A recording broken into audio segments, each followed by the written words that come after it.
Coucou tout le monde, j'espère que vous allez bien. Alors on se retrouve aujourd'hui pour une vidéo Get Ready With Me avec toutes les nouveautés que je vous ai présentées dans mon haul dans ma dernière vidéo. Alors toutes non, parce qu'il y avait quand même beaucoup de choses, il y avait quand même beaucoup de palettes, je ne vais pas savoir toutes les utiliser. Mais donc voilà, c'est un petit peu la vidéo où on va tout réunir. Donc il y a des produits que j'utilise pour la première fois et pour lesquels j'ai vraiment une excellente première impression. Donc voilà, j'espère que vous passerez un bon moment avec moi et si vous avez envie de voir comment j'ai fait ce look-ci, eh ben restez avec moi. Alors, on va attaquer avec les yeux. Ma base à paupières est mise et mes sourcils sont faits comme d'habitude.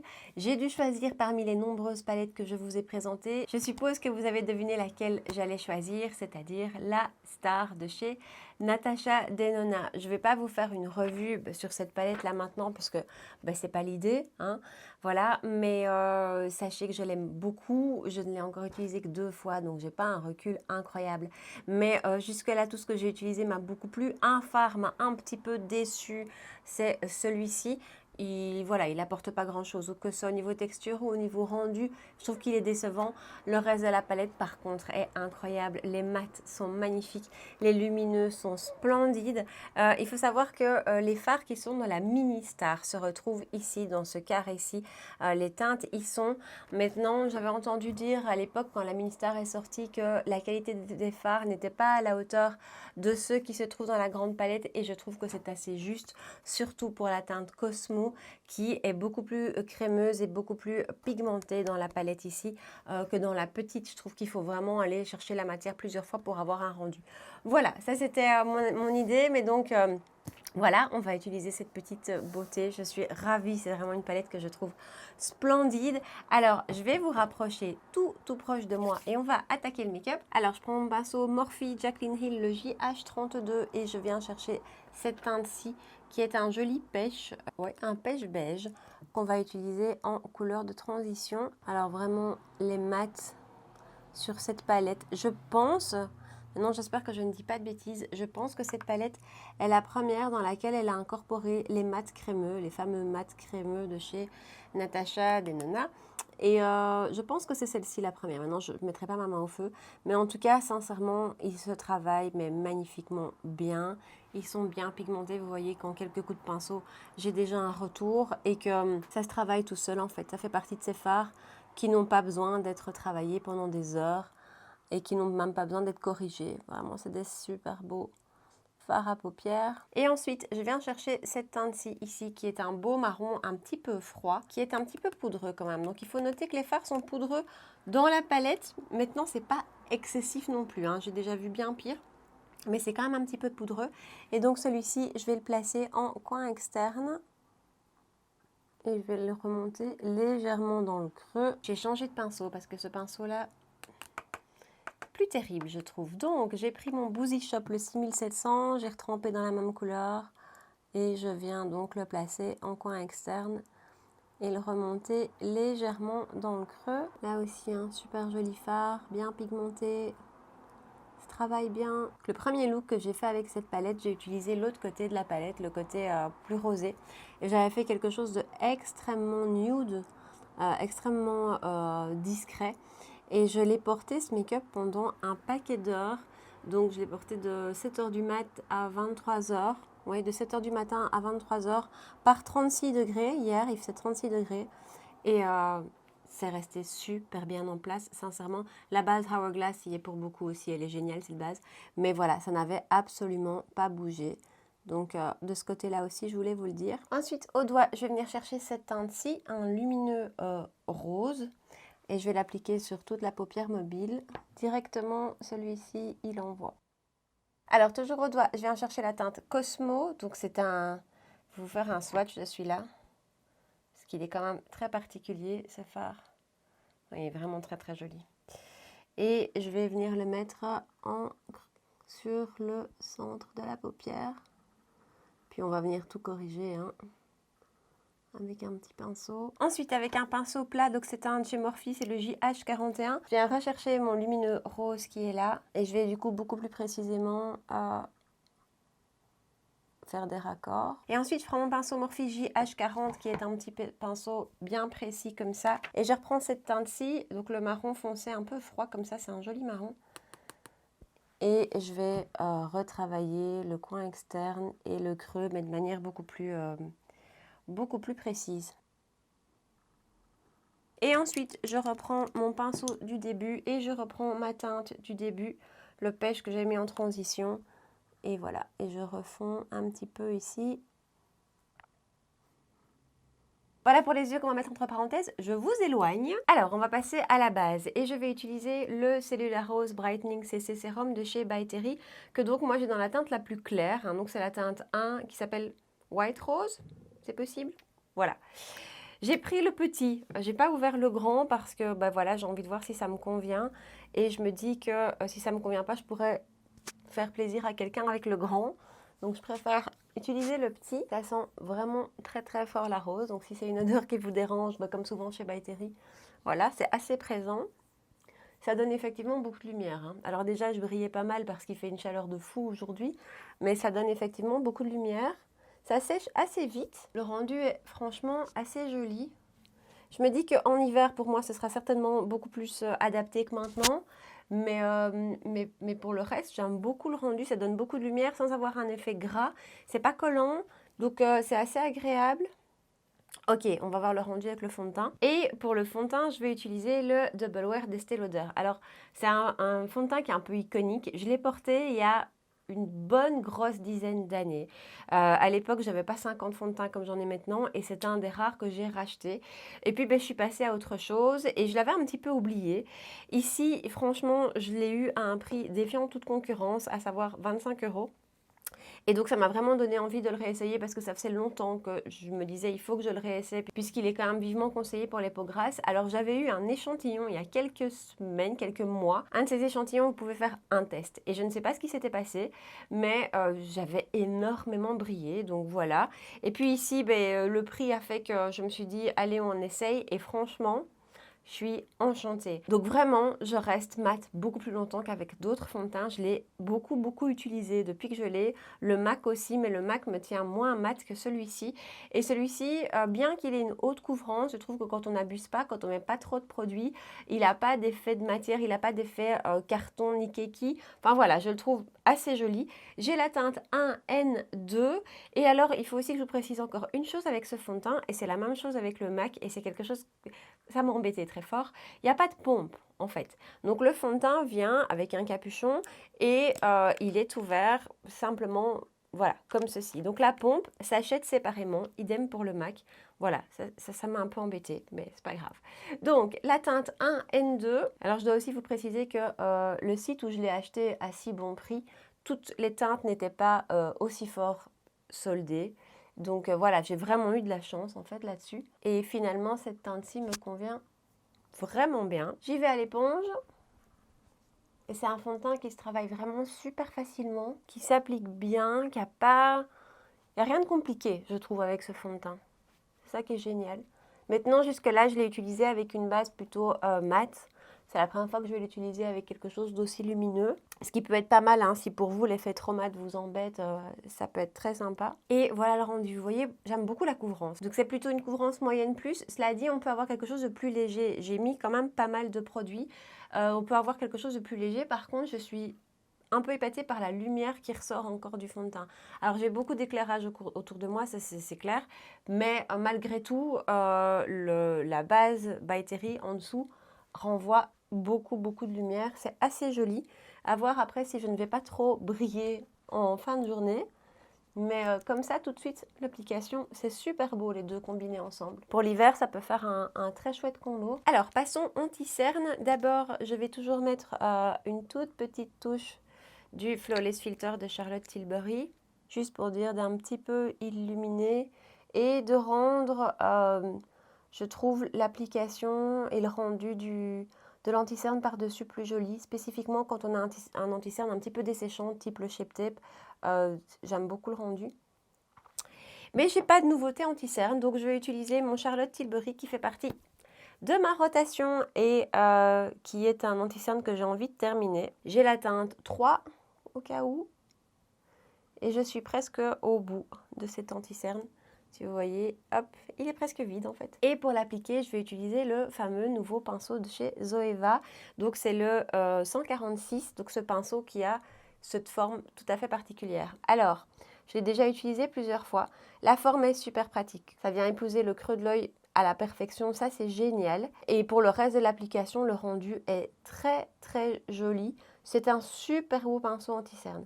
Alors j'adore mon pinceau de chez Sephora, vous savez.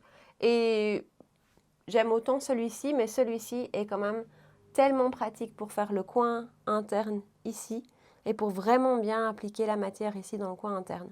J'ai parfois avec d'autres pinceaux l'impression qu'il y a un petit peu un amas de produits qui se met là et qui du coup est plus difficile à travailler à cause de l'endroit. Et avec celui-ci, c'est super beau. Et vous voyez, l'anti-cerne s'applique mais hyper facilement. Ensuite, je vais poudrer l'anti-cerne avec ma poudre de chez Pat McGrath et mon éponge. Et voilà le rendu. Alors un petit mot quand même sur l'anti-cerne.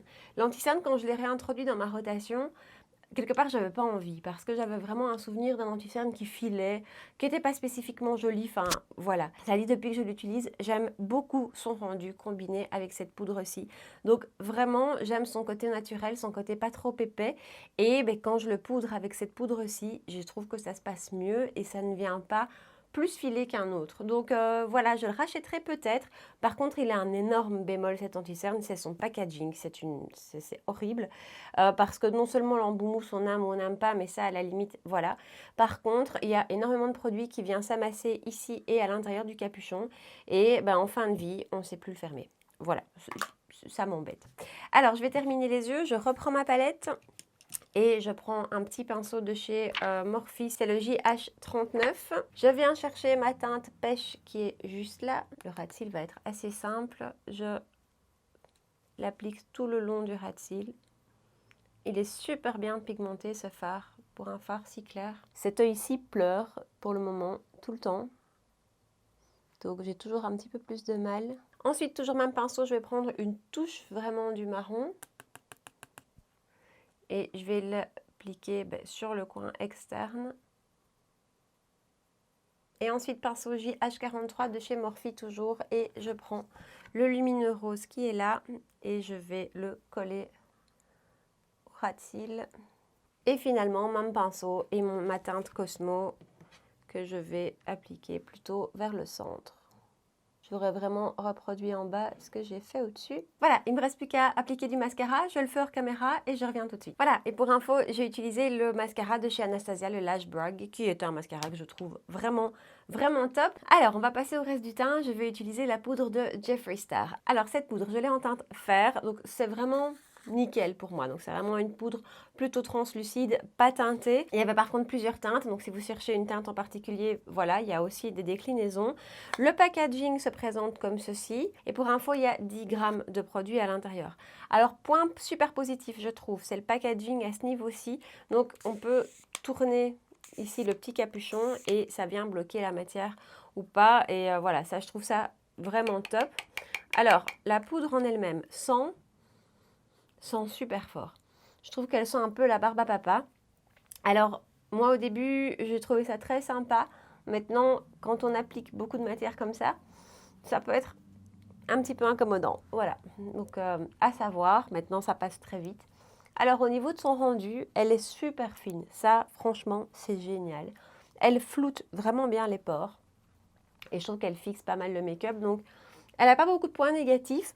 Elle n'en a pas en fait. Je m'attendais à ce qu'elle soit plus matifiante, mais vous savez que moi, j'ai la peau très grasse et que donc je cherche toujours des choses très matifiantes. Voilà, je ne dirais pas par exemple qu'elle est plus matifiante qu'une Laura Mercier. Mais pour le reste, elle fonctionne vraiment super bien. Et depuis que je l'ai, je n'utilise que celle-là d'ailleurs. Donc voilà.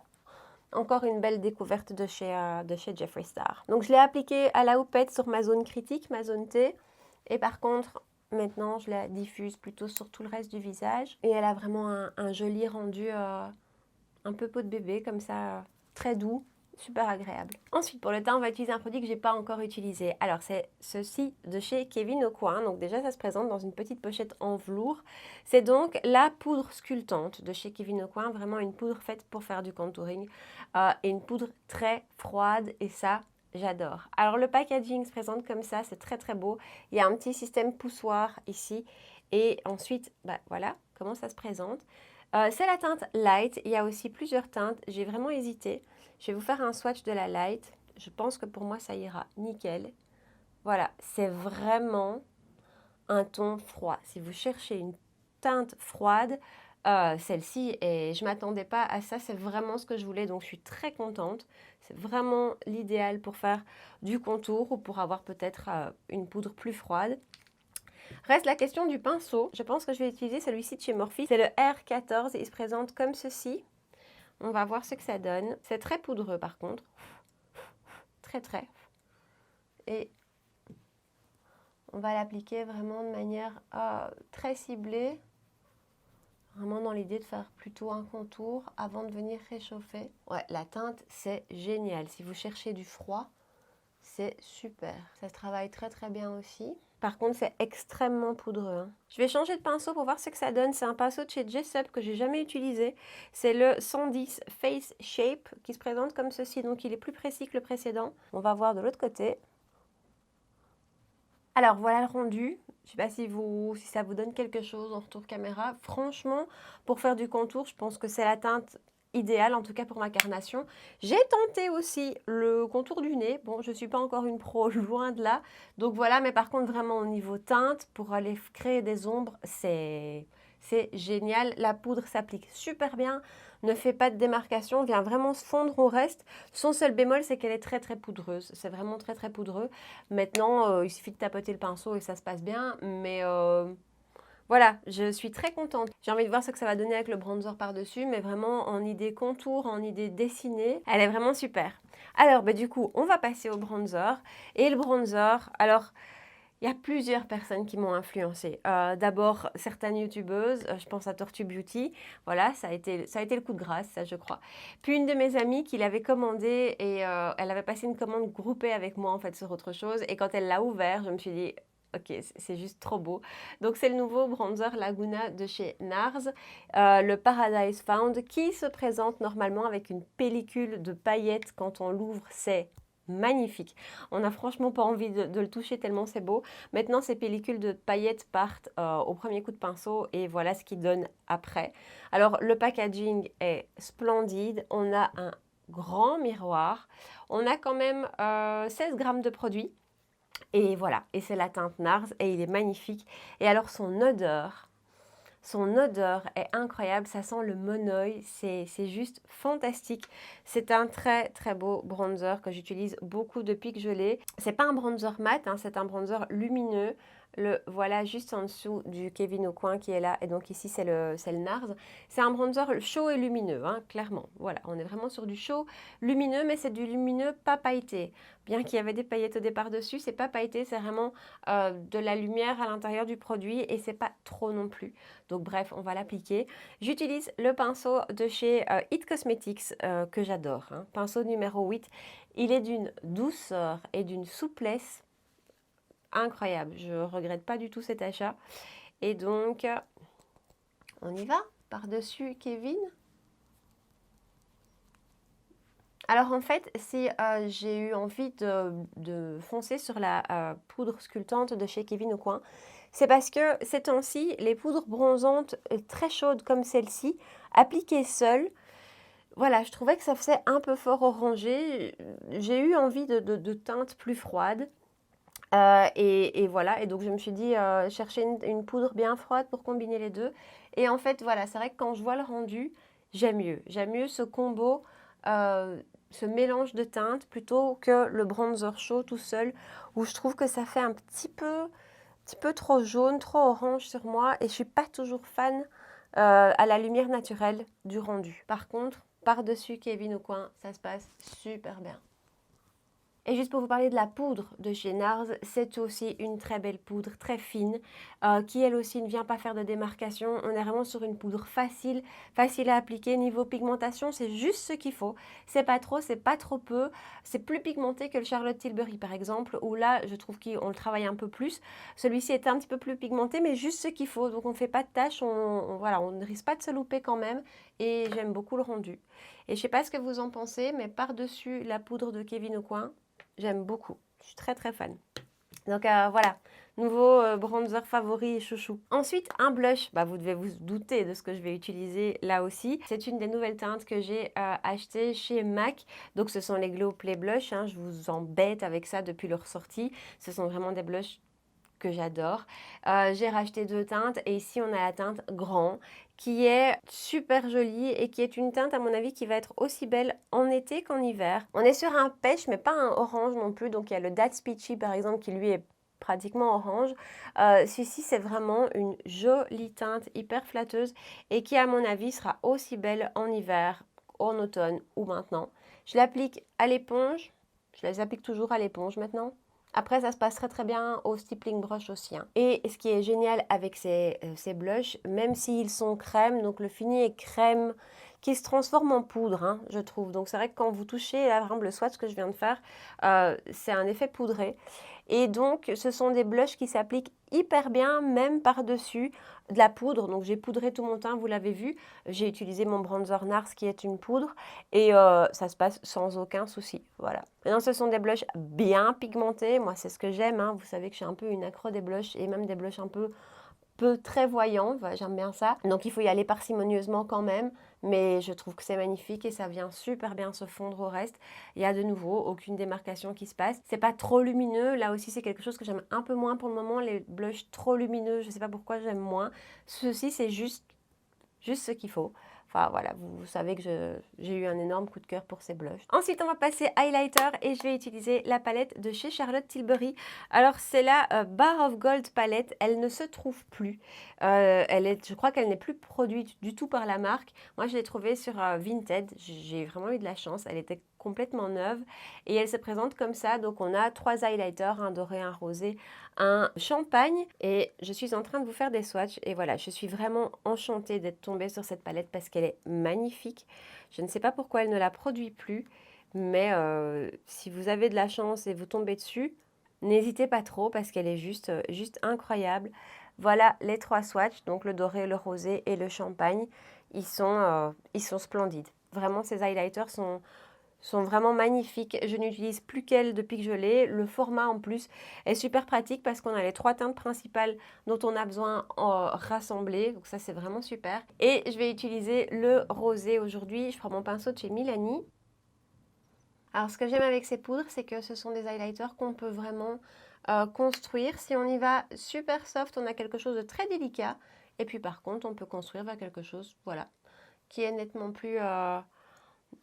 plus voyant et je trouve voilà que le rendu est super beau. On n'est pas sur quelque chose qui envoie trop non plus, on n'est pas sur de la paillette non plus, on est vraiment sur une jolie lumière. Comme je vous dis, si je le construis, je peux vraiment avoir quelque chose de très très très lumineux. Mais comme ça, je trouve que c'est juste magnifique. Et il ne me reste plus qu'à faire les lèvres. Alors, je vais d'abord utiliser contour pour les lèvres, c'est le Pillow Talk de Charlotte Tilbury. Et en rouge à lèvres, je vais utiliser le GK Magic de Charlotte Tilbury. Vous savez que voilà, la gamme de rouge à lèvres de chez Charlotte, ce sont mes préférés, que ce soit les mat ou les crémeux. C'est vraiment les rouges à lèvres que j'utilise tous les jours et je n'utilise pratiquement rien d'autre. En fait, j'ai tous mes rouges à lèvres Charlotte qui sont devant moi quand je me maquille le matin et j'utilise que ça et je les adore. Et cette teinte-ci est super pratique, super facile. C'est un nude un peu rosé, mais juste ce qu'il faut, qui est hyper facile. Et voilà le rendu du rouge à lèvres, c'est un nude rosé comme je vous ai dit, mais avec un petit peu de pêche à l'intérieur. C'est un de ces nudes qui va avec tout. Voilà, donc depuis que je l'ai, je l'utilise énormément aussi. C'est la gamme Hot Lips 2. Donc ce sont ceux qui ont été faits en hommage à toute une série de femmes. Le GK Magic, c'est GK Rowling et c'est Infinity Kissing. Voilà, comme ça vous aurez eu toutes les infos sur ce rouge à lèvres. Donc voilà, j'espère que le résultat final de mon look vous plaît. J'espère aussi que vous aurez passé un bon moment en ma compagnie. N'oubliez pas de me dire ici en bas dans les commentaires quelles sont les bonnes affaires soldes que vous avez fait ou quel est le produit que vous êtes super contente d'avoir réussi à trouver avec peut-être une super belle réduc. Donc voilà, dites-moi tout ça ici en bas. En attendant, n'oubliez pas de me rejoindre sur Instagram pour qu'on puisse papoter. C'est vraiment l'endroit idéal pour échanger, pour discuter ensemble. Enfin voilà. N'oubliez pas aussi de vous abonner à ma chaîne si ce n'est pas encore fait, d'activer la petite cloche des notifications pour ne pas louper mes 2 vidéos par semaine, mercredi et dimanche. N'oubliez pas aussi de laisser un petit pouce bleu avant de partir. Voilà. En attendant, je vous dis à très bientôt dans une prochaine vidéo. Ciao!